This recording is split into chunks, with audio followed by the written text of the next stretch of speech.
Well, first of all, you have to ensure that you reform most of the agencies that are under federal mortgage, under Minister of Housing, because they are the key.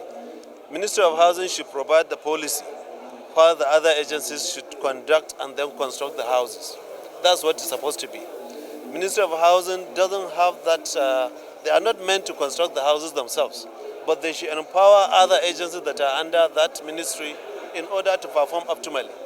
You have to ensure that Federal Housing Authority is empowered to construct both affordable houses for Nigerians and even the high-income houses for Nigerians. How do they get funds? They can collaborate with Federal Mortgage Loan of Nigeria in order to access funds. And in order to do that, both the two agencies need to be reformed to perform optimally in order to get the funding necessary for that. There are many ways of funding Federal Mortgage Loan of Nigeria. You can recapitalize that bank to the tune of 500 billion naira, which are being advocated. And if that is done, I'm sure the Federal Housing Authority will leverage on that, and then Nigerians will benefit from it. Sir, under your watch, yes. The issue of deficit in the housing in Nigeria is something that is not... Well, as I have said earlier in the floor of the Senate, that deficit is questionable. Anybody will just concoct figures and start saying it. So when I become the minister, I will ensure that the National Population Commission, during the next census, they should ensure that they also include the housing population census also in their own assignment in order to come up with the number of houses we are having in comparison to the number of people we are having. From there, you can know the deficit. That's what we intend to do. And even if you can't do that, then we have to engage the services of competent consultants who can go around the country and establish what is this housing deficit. Because we always embarrass ourselves if you go to the international fora. You keep on saying the World Bank will say its own figure, the National Bureau of Statistics will say its own figure. So that shows that there is no any figure that is certain.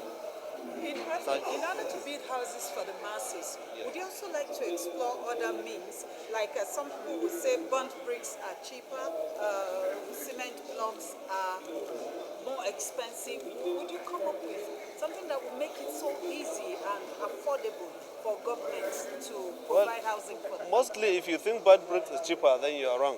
Burnt bricks are not that cheaper because the process it has to go into a factory for it to be a real burnt brick.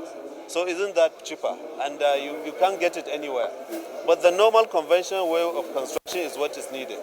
And in order to do that, you have to ensure that you empower Nigerians in order to ensure that they can be able to build houses by themselves. The informal sector is one area to which you can empower through cooperative societies. When I was in FNB and I created the Cooperative Housing Development Loan, which even the traders along on the streets, they can gather themselves and form into cooperatives and approach a mortgage bank for them to give them that money.